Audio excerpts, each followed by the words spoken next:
জম্মু ও কাশ্মীরের পেহেলগামে সাম্প্রতিক সন্ত্রাসী হামলার পর ভারত ও পাকিস্তানের মধ্যে উত্তেজনা চরমে পৌঁছেছে এবং এই উত্তেজনা সামরিক সংঘাতে রূপ নেওয়ার আশঙ্কা বাড়ছে। এমনই উত্তেজনার মধ্যে ভারতের কেন্দ্রীয় সরকার বেশ কয়েকটি রাজ্যকে বুধবার নিরাপত্তা মহড়া চালাতে বলেছে।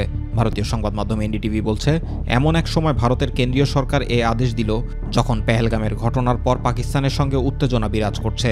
তাছাড়া এ ধরনের মহড়া ভারত সবশেষ চালিয়েছিল ১৯৭১ সালে, যখন দেশ দুটি একই সময়ে দুই ফ্রন্টে যুদ্ধ করেছে।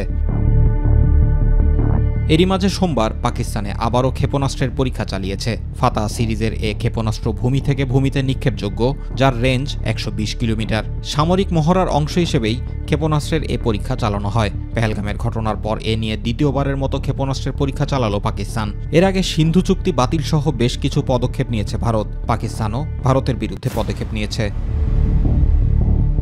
এদিকে ভারত পাকিস্তানের উত্তেজনাকর এ পরিস্থিতি নিয়ে উদ্বেগ প্রকাশ করেছে ইসলামী সহযোগিতা সংস্থা ওআইসি। সংস্থাটি বলেছে, পাকিস্তানের বিরুদ্ধে ভারতের ভিত্তিহীন অভিযোগ দক্ষিণ এশিয়ায় নিরাপত্তাজনিত উত্তেজনা আরও বাড়াচ্ছে। সোমবার এক প্রতিবেদনে এ তথ্য জানিয়েছে সংবাদ মাধ্যম টিআরটি গ্লোবাল।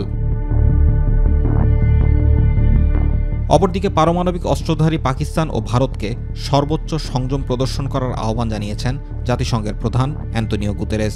এ সময় দেশ দুটিকে যুদ্ধের দ্বারপ্রান্ত থেকে সরে আসার কথাও বলেন জাতিসংঘ মহাসচিব। মঙ্গলবার এক প্রতিবেদনে এ খবর জানিয়েছে পাকিস্তানের সংবাদ মাধ্যম জিও নিউজ। নিউ ইয়র্কে সাংবাদিকদের গুতেরেস আরও বলেন, দুদেশের সম্পর্ক একটি উত্তপ্ত পর্যায়ে পৌঁছেছে এবং দুদেশেরই বিপদের ধার থেকে সরে আসার সময়। Zubair Rahman, My TV news.